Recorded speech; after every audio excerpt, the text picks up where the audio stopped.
Bonjour à tous et bienvenue, vous regardez 6 minutes chrono, le rendez-vous quotidien de la rédaction de lyoncapital.fr. Et aujourd'hui nous accueillons Julien Ranck, élu d'opposition Horizon à Tassin-la-Demi-Lune. Une ville qui fait plutôt pas mal parler d'elle ces derniers temps dans l'actualité. Notamment, Tassin fait partie des 4 villes qui se sont vues retirer la compétence urbanisme, c'est-à-dire la possibilité de signer des permis de construire.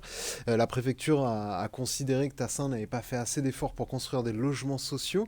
Euh, Concrètement, c'est presque un marchepied pour les élections municipales de 2026 de dire, vous voyez comme le maire a mal géré la ville, vous l'accueillez plutôt comme une bonne nouvelle? Je l'accueille comme une mauvaise nouvelle. Moi, ça m'attriste de voir que l'État est obligé d'arriver à ses extrémités. C'est quand même la preuve que le dialogue, il n'y en a plus, et qu'il est rompu, et qu'il n'a peut-être même jamais existé d'ailleurs.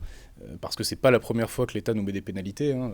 Déjà, sous Oui, le chaque année, précédent la mandat, municipalité paye une amende. on a eu une augmentation déjà de l'amende sous le précédent mandat, et donc là, on a carrément le coup près qui tombe avec le retrait même de notre compétence urbanisme, ce qui fait que grosso modo, notre maire en est réduit uniquement à donner les permis de construire pour les extensions de maisons, quoi. Grosso modo, on en est là. Donc moi, c'est une décision qui m'attriste, parce qu'elle est valable quand même jusqu'à la fin du mandat, et ça signifie accessoirement que certes, on n'a pas respecté la loi. Donc ça va se demander effectivement où en est le maire à ce niveau-là du respect ne serait-ce que de l'état de droit.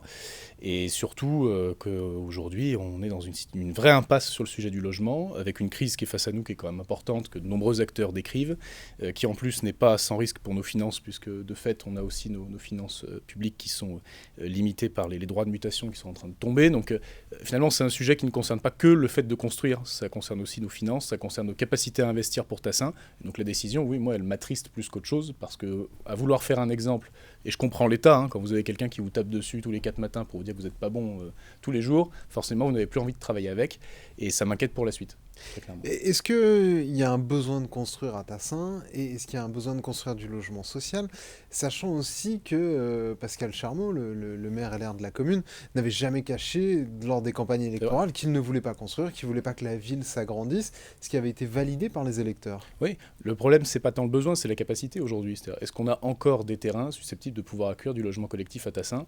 Moi, j'ai des gros doutes, très sincèrement. Et donc, il va falloir peut-être voir avec l'État les solutions pour qu'on agisse sur le stock, sans doute sur les logements vacants aussi, qui est un sujet crucial et qui est peut-être pas assez étudié. Et à mon avis, il y a aussi ce genre de solution qui doit être vue, parce que l'inconvénient de la loi SRU telle qu'elle est faite aujourd'hui, c'est que vous n'atteignez jamais cet objectif de 25%, puisque vous recalculez systématiquement sur le stock de logements. Donc plus vous en créez, et en fait jamais vous n'atteignez ces 25%. Ah, il y a des villes Donc qui arrivent, hein. il y a des villes qui arrivent parce qu'elles avaient un stock déjà important. Voilà. Et ce qui n'est pas notre cas. Voilà. Nous, on n'avait pas ce stock-là. Et on était une petite ville finalement de 15 000 habitants qui a énormément poussé dans les années 2000 et dans les années 2010. Donc aujourd'hui, il faut voir comment on fait pour rendre le logement plus accessible dans ce qu'on a d'existant. Et puis, le peu de terrain qu'on a, de toute façon, la préfecture, dans le cadre de ce droit, malheureusement, on n'est plus maître chez nous et elle va devoir s'en saisir pour pouvoir construire. Ça m'attriste, mais c'est comme ça. Et il va probablement aussi falloir construire, puisqu'il y a l'arrivée d'un grand mode de transport qui est annoncé à horizon 2030, le tram express de l'Ouest lyonnais, qui à la base aurait pu être un métro, le métro E, mais la majorité écologiste à la métropole de Lyon a préféré l'option du tramway, qui annonce justement de la densification. Ce tramway, il est fortement contesté par la municipalité de Tassin. Vous, quelle est votre position là-dessus? Vous avez fait votre deuil du métro? Bah, le deuil du métro, on l'a fait en 2022 quand la métropole a décidé de l'arrêter. Je veux dire, à un moment donné, il faut être pragmatique.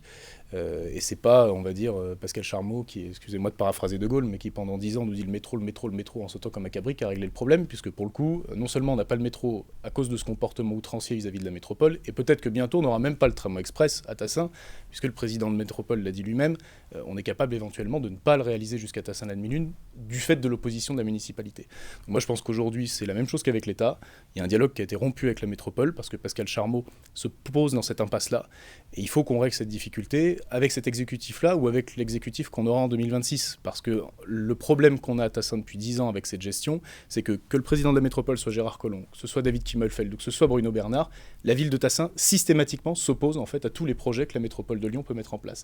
Et cette opposition systématique, on voit qu'elle nous pose de grosses difficultés avec tous nos partenaires, de l'État effectivement jusqu'à la métropole de Lyon. Donc moi mon avis sur le Théol, il est le même que celui sur le métro entre eux, ou à l'époque, quand Bernard Rivalta aussi, il y a 10 ans, parlait de l'extension du métro D, c'est-à-dire que toute solution de transport lourd qui permet de désengorger notre commune de la circulation de transit, elle est bonne à prendre. Le problème, c'est que le Théol aujourd'hui, je pense qu'il est très adapté à Lyon, mais il n'est pas adapté à l'Ouest lyonnais, dans le sens où il ne va pas prévoir directement l'extension jusqu'à Craponne. Et donc on garde cette habitude bien française, en fait, de s'arrêter toujours au milieu du gué, alors qu'on pourrait tout de suite prévoir l'extension vers Craponne pour désengorger aussi l'Ouest lyonnais.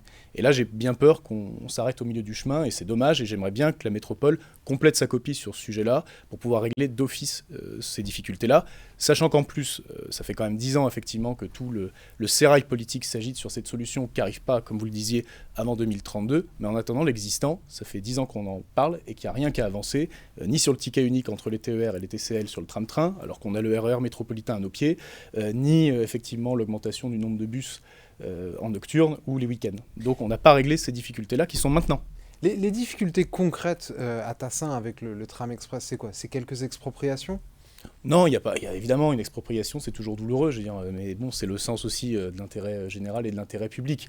On verra si effectivement elles sont utiles, parce que pour l'instant, il n'y a rien d'arrêté. Quel autre problème concret, à part des travaux Pour l'instant, le problème, et c'est celui qu'a identifié effectivement la municipalité, enfin qui le voit effectivement comme un problème, c'est le fait d'empiéter finalement sur la voirie automobile, enfin sur la voirie routière en tous les cas. Mais je veux dire, il faut se rendre à l'évidence à un moment donné, faire croire aux citoyens, comme le fait Pascal Charmeau, comme le font d'autres maires, qu'on va pouvoir continuer à utiliser notre voiture comme on le faisait avant, c'est être très malhonnête intellectuellement. Parce que c'est pas la réalité.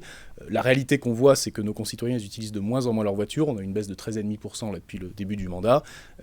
C'est une évidence qu'on va avoir un usage de la voiture qui va être serviciel. On le sait, et c'est une réalité d'ores et déjà, y compris dans les nouvelles générations, mais même dans les anciennes générations, parce que quand vous regardez le parc automobile de nos plus anciens, ils sont déjà en voiture critère 1, donc ils prévoient déjà la ZFE, d'accord ?